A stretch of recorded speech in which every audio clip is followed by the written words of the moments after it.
What is this book and why is it so hard? Shalom Mishpacha, welcome to another episode with Rabbi Esther for the high holidays, and I am going to very quickly talk to you about the Machzor, how to understand it and why it is so hard. So if you feel a little bit intimidated or overwhelmed by the high holiday liturgy, this is the video for you, right in time to help you get ready for Rosh haShanah and Yom Kippur.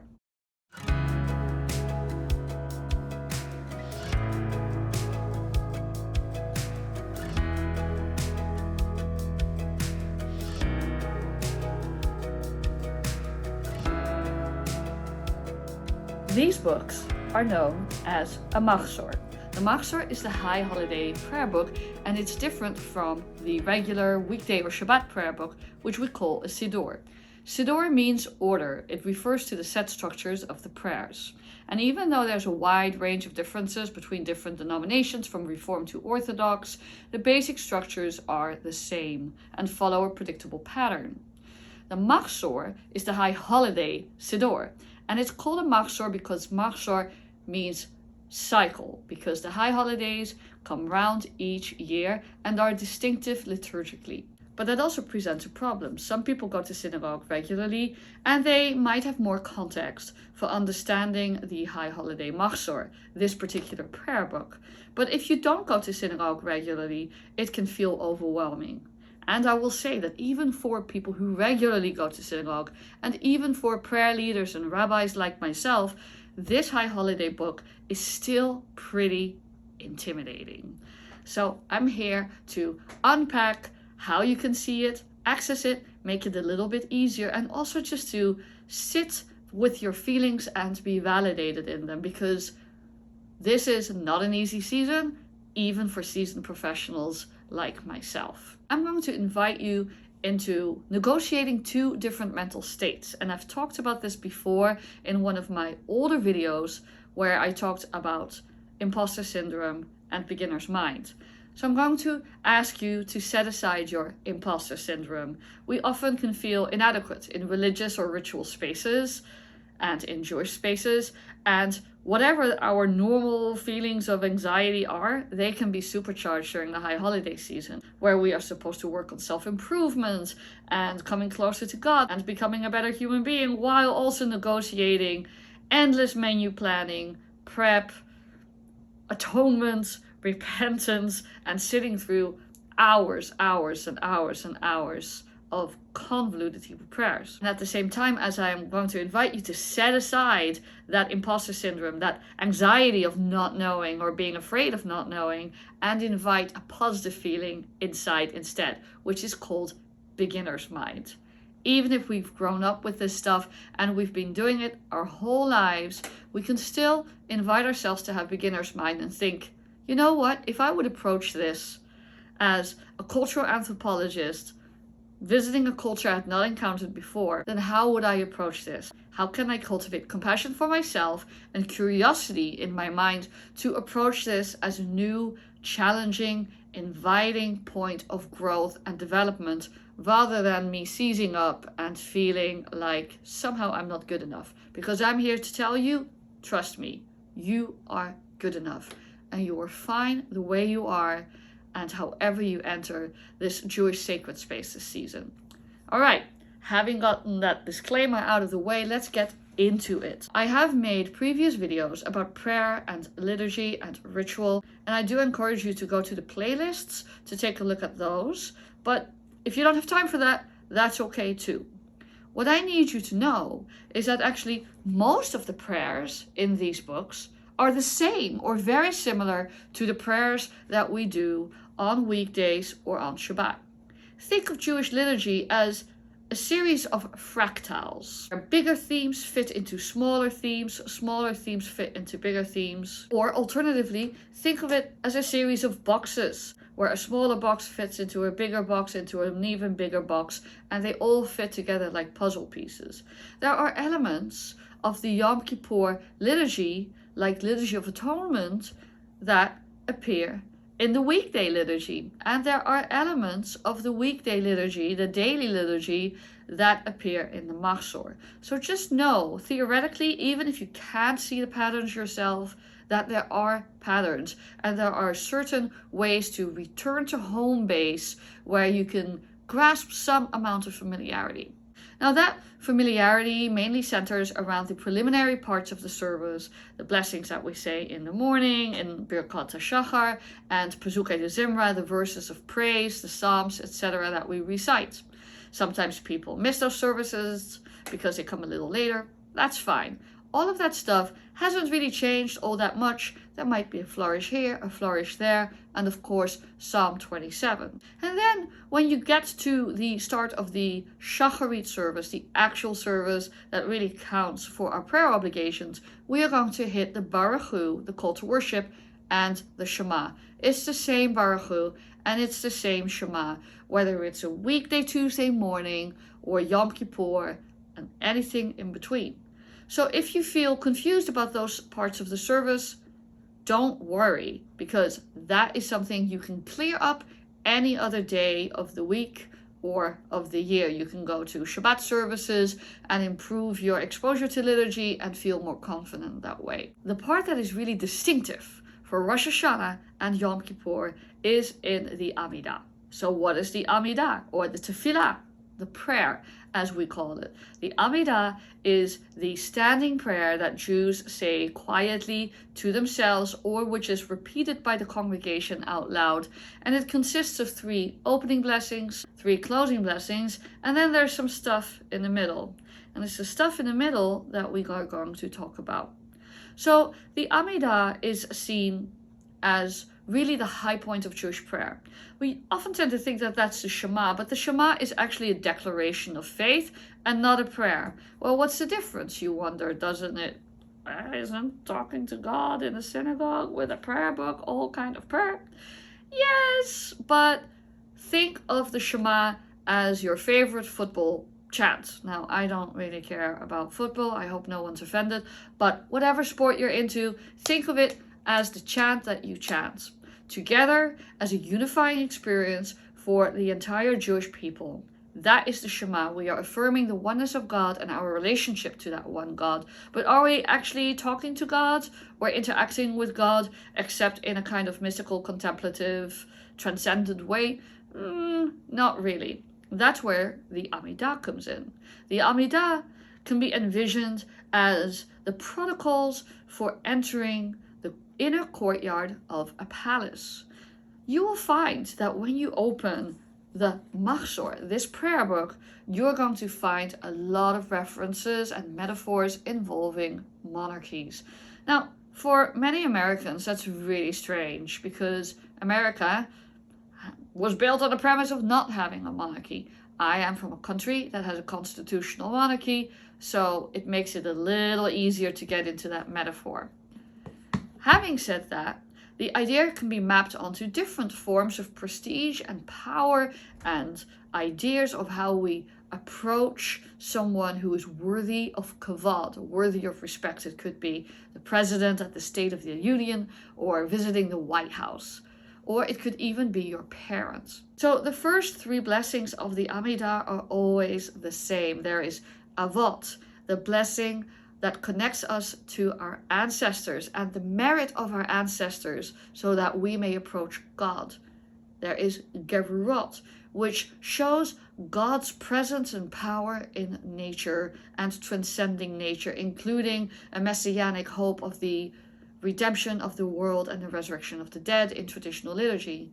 Then there is the Kedusha, the prayer of sanctification, which, when said publicly with a minyan with a prayer quorum of 10, actually involves some pretty complex and rich imagery of angels chanting, "Holy, holy, holy is the eternal," to each other as kind of a dramatic reenactment of what is supposed to happen in the highest celestial spheres.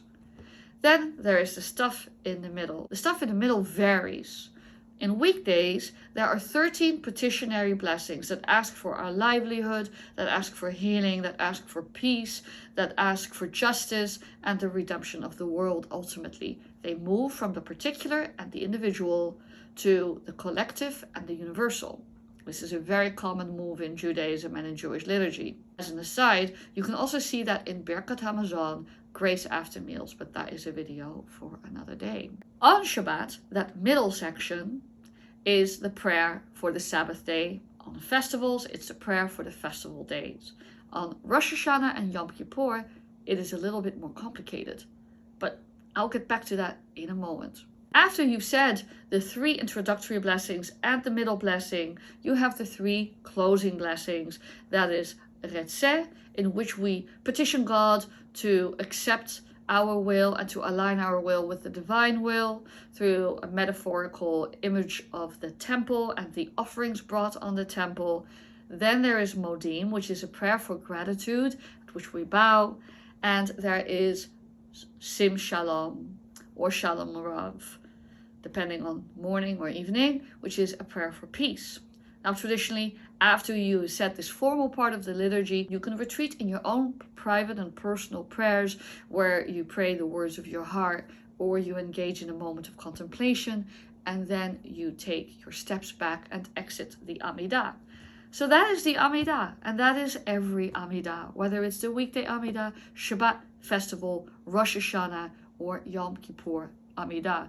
Once you understand that structure and the symmetry of entering the courtyard, communicating with the sovereign, and then retreating the courtyard, then this mind map that you're building will help you navigate the very complicated prayer structure of the Rosh haShanah and Yom Kippur Amidot. Now, the middle part is the salient part, or as I like to explain it when I teach in congregational life, it's basically a hamburger. You have 2 buns and a patty is where the action is.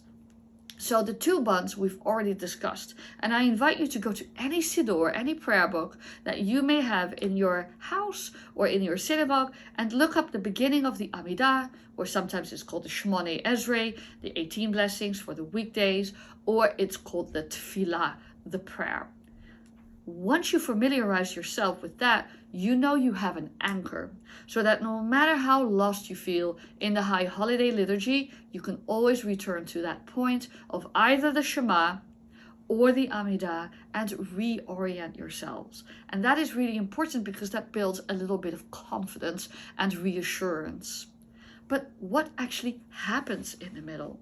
Well, in the Rosh haShanah service, this is where you're going to get the high drama, especially in the repetition of the Musaf service. So the Musaf service is the additional service. Traditionally, Jews are called to pray 3 times a day, but when there is a special occasion, there is a 4th service added between the 1st and the 2nd service of the day, between morning and afternoon, and that is called Musaf, which literally means addition.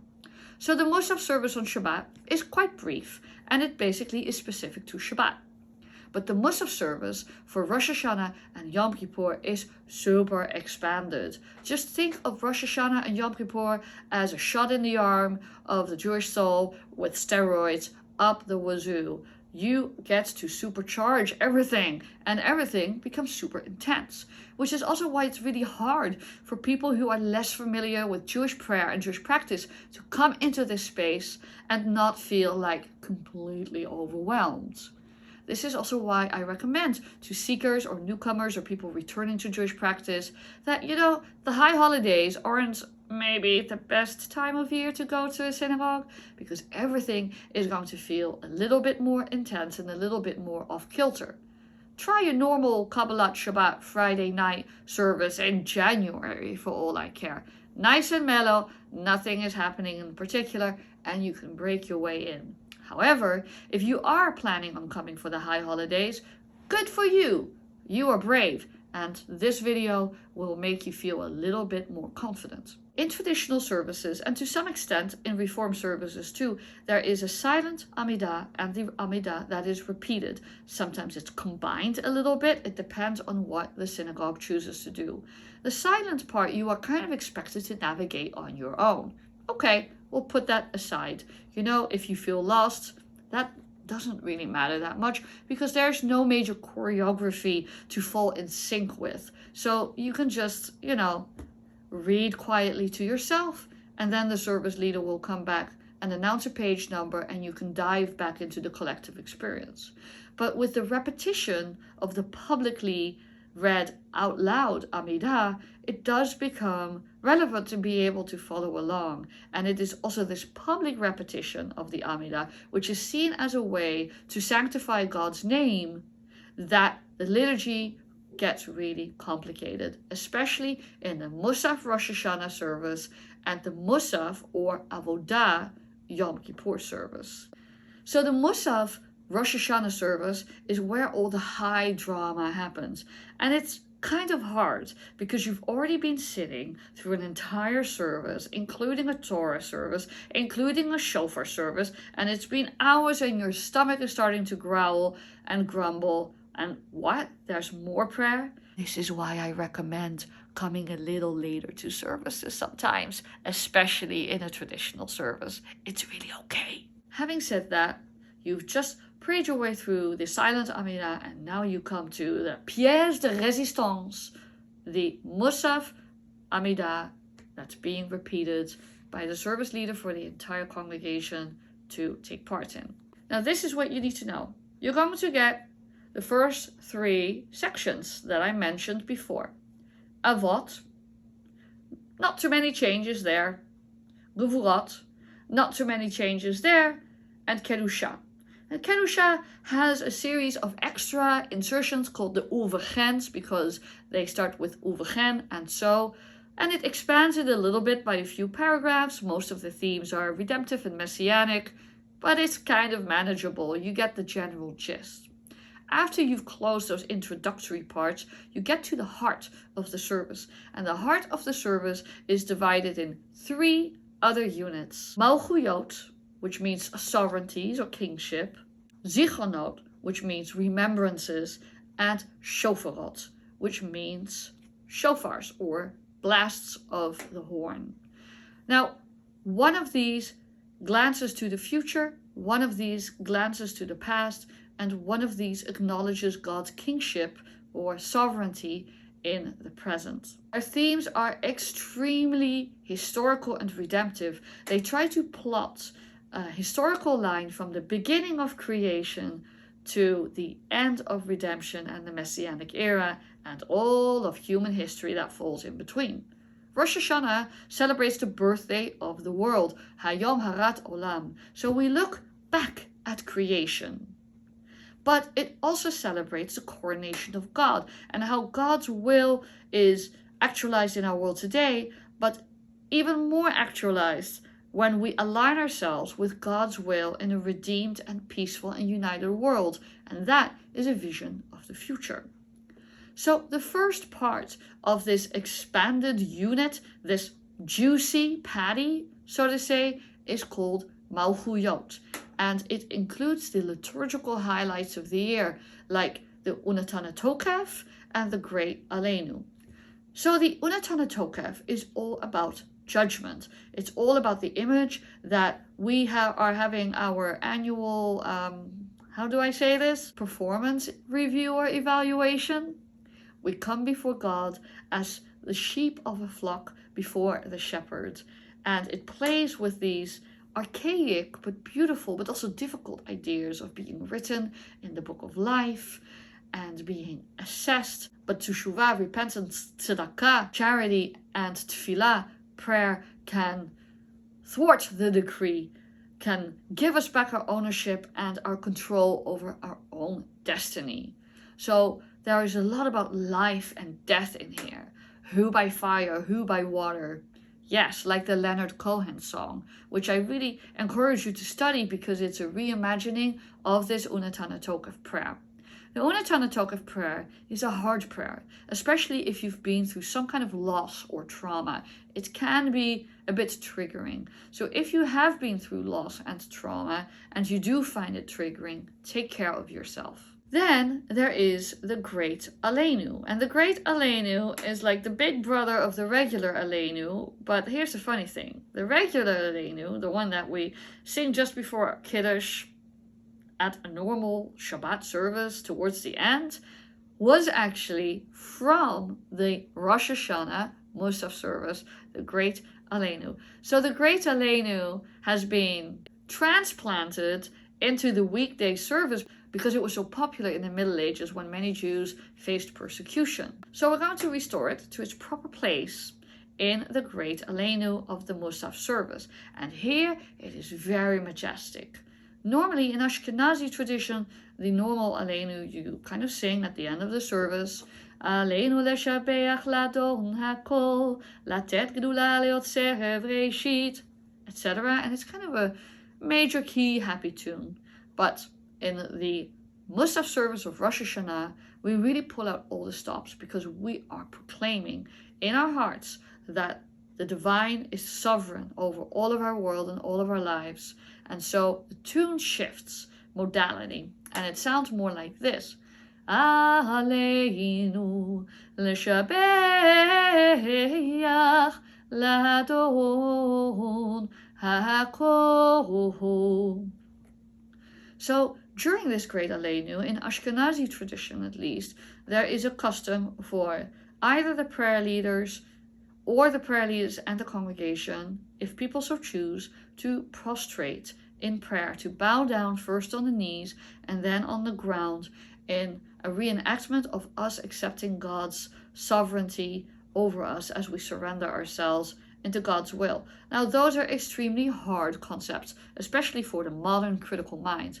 I made a video about prostration and the Great Aleinu and embodied prayer last year, and I really encourage you to look up that video if you really want to do a deep dive in the meaning and understanding of this profound and beautiful ritual. But basically, for the purposes of this video, that's just what you need to know. So if you see people behave differently, and instead of just bowing from the waist during the normal Aleinu on normal days, people bow down all the way, don't be shocked or surprised. That is entirely normal. And actually, Rosh haShanah and Yom Kippur are the only 3 times a year where Jews prostrate in public prayer. After that section, we get Zichronot. Zichronot is the remembrances. It is a series of biblical texts from the creation of the world to its redemption that are woven together thematically. So it can feel a little bit repetitive. It goes through Abraham and all of the patriarchs and matriarchs and the heroes of Jewish history.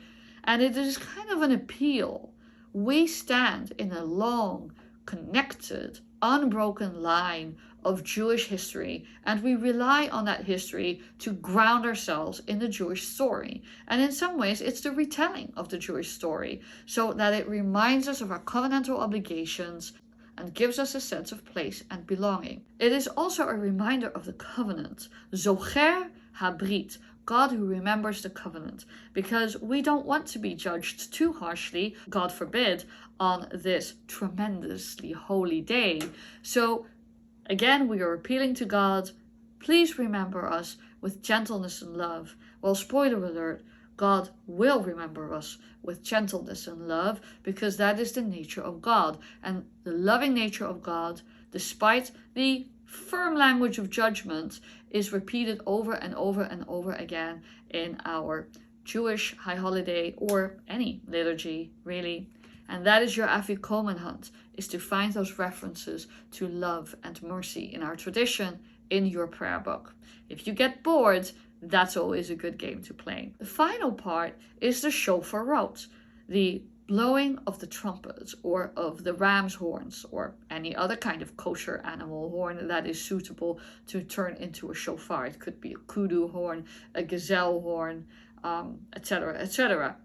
And this also anticipates the future redemption, because the shofar is both a symbol of battle, but also a symbol of peace and redemption. The Tekiah Gedolah, the great blast of the shofar, will be blown when the Messianic era begins and gathers in all humanity into an age of peace, justice, love, and prosperity under the unity of God. So the Shofar service will glance at the future. There will also be additional shofar blasts in that service to kind of really bring home the point. I wanted to say ram home the point. See what I did there? After this very expanded section concludes, we go back to the 3 closing blessings. As usual, Retzeh, Modim, and Shalom, just like any other Amidah, with some extra insertions here and there, but they're not a huge deal. Then there is time for silent prayer, an Avinu Malkeinu, a confessional prayer before the open ark, and that concludes the service pretty much. Now on Yom Kippur, we get a similar structure. Some prayers are switched out and some prayers are replaced. What's unique about the Amidah on Yom Kippur is that we actually say it 5 times. If Jews on weekdays are commanded to pray 3 times a day, morning, afternoon, and evening, and 4 times, including Musaf, on Shabbat and festivals, then Yom Kippur is the only one that gives us 5 daily prayers. Super fascinating. Now, pop quiz. What is the 5th prayer for Yom Kippur? It's actually Ne'ilah, the closing prayer of the day. Now, these Amidahs can also vary. The Musaf Amidah is different from the other 4 Amidah that you pray. The Musaf Amidah includes the Avodah service, the temple service, in which we reenact the story of the Kohen Gadol, the high priest, going into the Holy of Holies to seek atonement for the Jewish people and for his family and for himself. That is a beautiful theatrical reenactment that can be quite jarring if you're not familiar with it, and it serves you well to kind of glance ahead and read it through because it allows you to prepare. That too also has a series of 3 prostrations. What all the Amidah have in common, however, is the Vidui, the confessional, and there is a short Vidui and a long Vidui. We don't confess sins to other human beings in Judaism, we confess them to God. And we don't just confess them in the singular, although you're certainly welcome to do that. We confess them in the plural. Why? Because we want to carry each other's emotional burdens and not shame each other or judge each other by turning all of our sinfulness only as a matter of individual virtue. By saying our confessionals collectively, we're covering for each other and petitioning God to see us as a collective and deal graciously with us. That's kind of the classical theology of that. You might not be able to really resonate with all of those sins, but your neighbor might, and vice versa. So it is an act of solidarity with our fellow Jews to say these confessionals. Now, the short confessional is an acrostic, meaning that each letter of the Hebrew alphabet corresponds to a particular sin. And it's called the Ashamnu, and you will recognize it from this.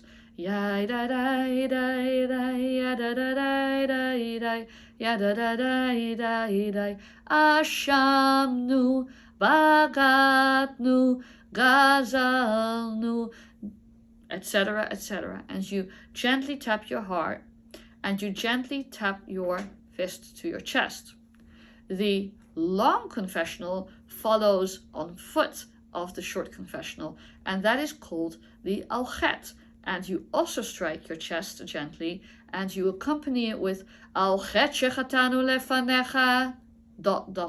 and then it lists a number of sins. Of course, Alchet shechatanu lefanecha means for the sin that we have committed before you, you obviously being God. So these prayers are distinctive for Yom Kippur, and they are embedded in the Amidah. And when you're flipping through, well, the Machzor, it can feel quite confusing. So don't panic. When that happens, just keep turning the page, and ultimately you will return back to baseline and conclude the Amidah. This is basically the basic structure of every high holiday service. And once you understand that basic structure, you can survive any synagogue experience anywhere. A note on denominationalism, because different denominations do different things. I am most familiar with the Reform service and the Conservative service. And even different countries across the world, Reform and Conservative services might do different things altogether. There is no real consensus in the Jewish world about the exact prayers for the prayer book, although there is consensus about the broad outlines of those prayers. So this, for instance, is the Conservative Machzor. It is complete. It contains both the liturgy of Yom Kippur and Rosh haShanah. and it is very clearly structured.